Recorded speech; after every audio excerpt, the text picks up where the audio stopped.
So the question I was kind of getting back into, as outsiders, we're just getting a little fringe stuff. I don't really know the deep kind of, political, and I think I fell into that trap as I called you last night. That was not my intention. I mean, I like a little chemistry. I like people that challenge. I mean, I'm a scholar, I'm an intellectual, and I like to, oh, wait a minute here, about that. But if you depoliticize something, there must have been something going that you felt the need to do that, and then inclusion. So what was going on politically? Well, to start, the project began with the city itself. The city of San Antonio started in 2014 to do a makeover of the plaza. The idea was, how can we improve the plaza? What can we put bond dollars to make the experience better and help to improve the telling of history? When the General Land Office approached the city of San Antonio in 2015 to do a cooperative agreement, that included some private fundraisers that then came in together and said, look, let's all get together. Let's include all the parcels. Let's get some private money, state money, and city money to come in to do the project that we all could hope for. And so it was at that moment that we knew that we had to take on a project from a very professional lens. And the hope was to be very careful to not pander or do something that is maybe focused only on one point of view, or not taking sort of the long view of history, right? And so it is with that momentum that we went into the project. We were a very tight group. In fact, in the management committee, I was the only actual elected official that was on the management committee, and so we were very careful about the work that we were doing, and we took it through a process that asked for intellectuals, professionals to submit proposals to come and work on this project.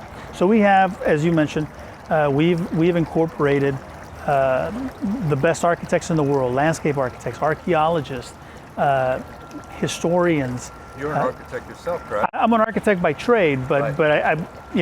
I have to say this, that I had nothing to do with the design that was proposed, although I do appreciate sort of seeing the process moving forward. And I can appreciate the goal to make that process a professional process, that we went out and we sought the professionals, the experts, and we want to listen to them. And so that's what we did. We went out, we've got experts to help identify how we should be looking at this project.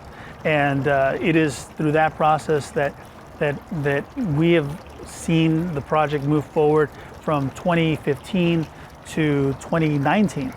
And I was very proud of that. I think that every member of the management committee, Alamo Management Committee, was very proud of the work that we did.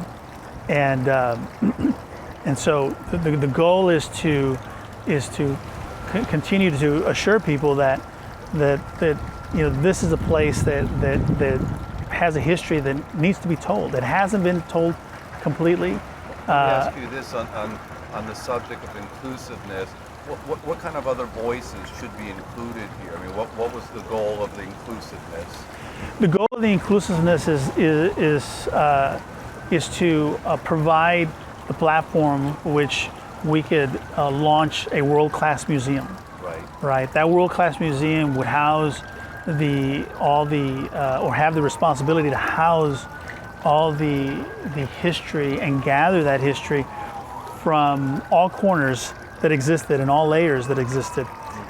For example, to include Mexico and Mexican scholars is a big deal. Right. Most people don't know that when we first set out to do the master plan for the project, part of the master plan team included a Mexican architect out of Mexico City.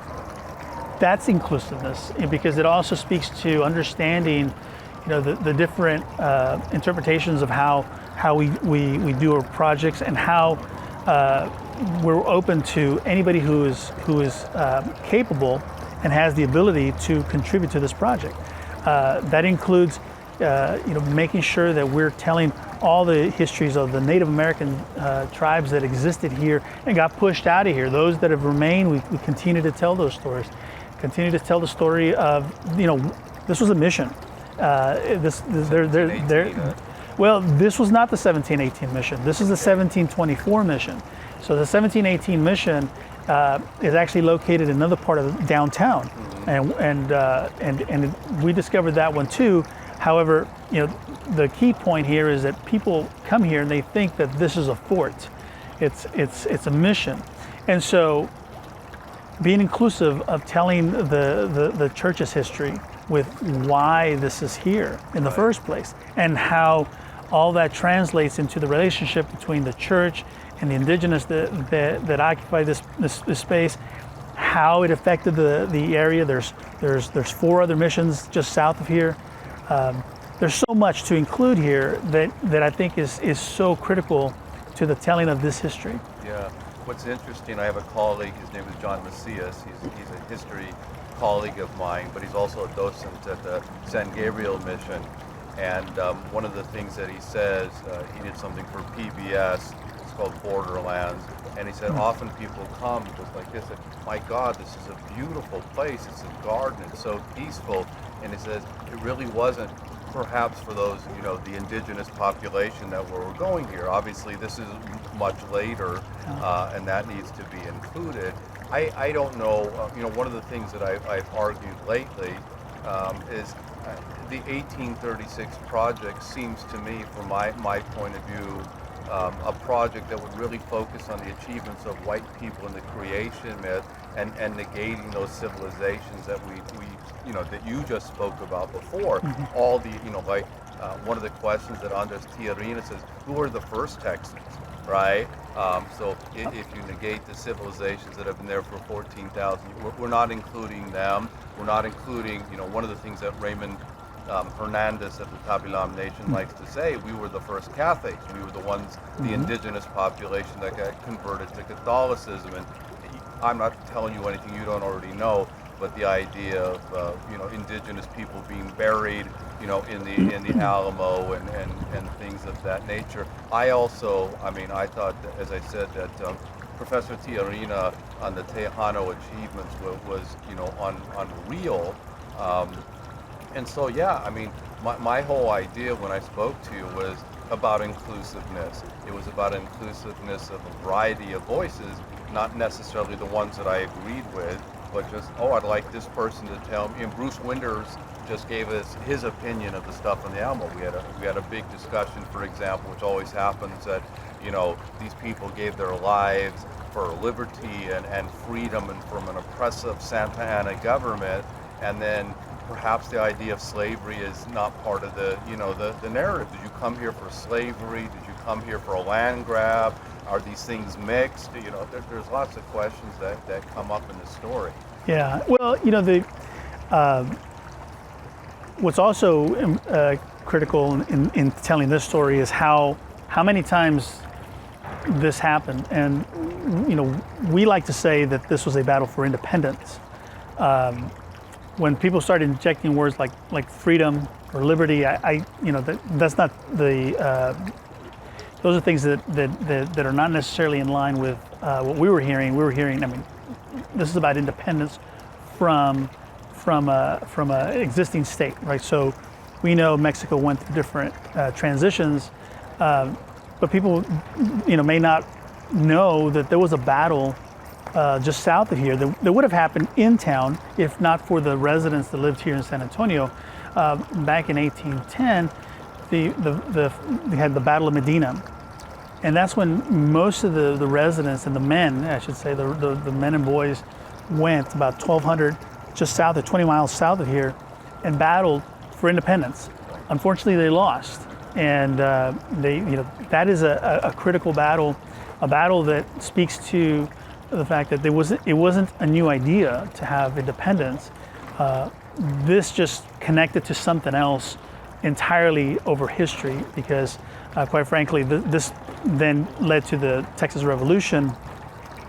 But as I mentioned, I think that there's a lot of people that have grown up in South Texas particularly that feel like there's a lot of things a lot of pieces to the puzzle that seem to be missing when you're telling the history here, whether it's the Native American indigenous population, or just the sort of the telling of Mexican history, that this was Mexico once before, and how is it that we don't include Mexico as a country, as a resource to some of the telling of the history. Right. Which I totally go along with. One of the things I don't understand, and maybe you could just give me a little background that I don't, Jacob Burckhardt, and this is what is that movement about? Which movement? I think Jacob Burckhardt, and this is Texas. Brandon Burckhardt? Brandon, I'm sorry. Yeah. I mean, like I told you, I give him no platform. I mean, because quite frankly, it is a group that is focused on one element of the project here, which was the cenotaph, and that's their sole concern, or that was essentially, at least when I was serving on the management committee, that was the sole concern, because it represented one piece of history, and as you pointed out, the 1836 project. We never called it the 1836 project. We called it, the Alamo, right, and otherwise known as Mission San Antonio de Valero. And our focus was not 1836, but rather, because of the vision and guiding principles that were produced by a great number of people, we said that's just a portal to tell all this great history in the past and connect us back to the different layers of history, and make sure that we're connecting to the different cultures that existed here. That was critical. Was mostly critical is that we voted on all this. We voted to move this forward, and it won unanimous support from the Citizens Advisory Committee and support from the City Council. So those are the things we were pushing forward, make sure that we do a great project. I've been told, and I can't remember, it was one of the interviews, that I think it was Chris Tomlinson in Forget the Alamo, where he talked about this idea of the 1836 project is kind of a political ploy. Doesn't think it'll last very long. It's for the next elections coming up, and a repudiation of the 1619, kind of project. I mean, that was his opinion on that stuff. That it was that's the reason that it was set up. But it seems very interesting to me. Again, going back to highlighting the Texas creation myth, highlighting the great contributions of white people at the expense of people that came before, not including their voices. I said a little bit earlier, which is a little odd. I mean, I'm a 62-year-old man, historian. I grew up with the mythology of the Alamo, and I'm from California. It's not like I was born and bred in Texas, but I kind of like the idea of the frontiersmen, and we had that stuff pounded that are, the fight for liberty, and they gave their lives and their own stuff. And I wrote in a recent article that Texans are very, largely about, the battle of the Alamo. But I said mostly they don't know the history, they know the mythology of the Alamo. Do you think that, in part of the goal is the inclusiveness of different groups of people and telling the story, will kind of be able to debunk the mythology of the things that that people talk about. It's a strong, powerful myth, that we hear from other places. Yeah, well, I mean, I've said it before. I mean, this is Westerns have been sort of the American mythology, whether it's the Alamo or other Westerns that we've seen, and John Wayne played a major role in sort of creating that. Of course, Disney as well. And the key here, I believe, is that we also understand that some of these myths also repeat over time. I mean, this is, quite frankly, this is our version of the Battle of Thermopylae. I mean, many of these things are also, we can't lose sight of the fact that they can be used to help hype up support, right? So I think what we should allow is the historians and the different cultures to come together to tell a more complete story here, which shows that these things didn't happen in a vacuum, and they certainly didn't happen without outside influence for so many things. And so we know that the many people that were inside of these walls during the 1836 battle had different backgrounds too.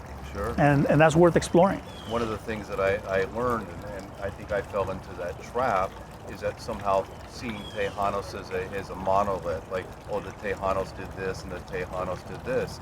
And one of the things that I picked up from Frank de la Teja was that a lot of the Tejanos were very upset with the centralist position of Santa Ana, but that's what they were upset about. The stuff that came after, not necessarily supportive of that.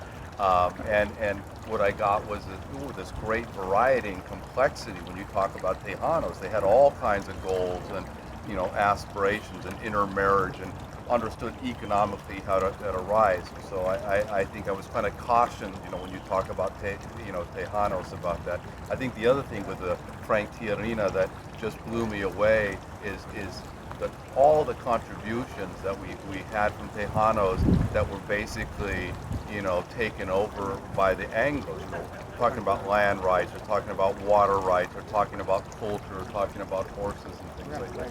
Yeah. Is the rain? Yeah. Okay. Do you think we have one final answer? Absolutely. Yeah. Let me just. Okay. And I apologize. I know you have an appointment, but I think you're going to be drenched in a minute. It's okay. All right. But this is on PBS and it's pissing down on us. But moving forward, I mean, it sounds to me what you did was very honorable, and I think it's very tough living in a political kind of world when you do something honorable, and perhaps you get punished for doing something honorable. What do you see moving forward with respect to the Alamo? Well, it's like I said in the beginning. I think the long view of history is that this place ultimately will tell all its layers. It's just, in my perspective, it's like taking the long way around to get there. And you, little by little. Little by little. I think that what we had planned originally was a major museum project, a world-class museum project that would really stand out, would really help to tell the incredible histories that existed here. And I think we'll get there. It's just going to take some time. Yeah. I'm confident in that. It's unfortunately that the politics got involved and created sort of a little bit of a stumbling and somewhat of a change in the project that was not intended. But that's fine. It's I think things will happen over time, and I'm confident that there's still that spirit of telling all the history. Thank you.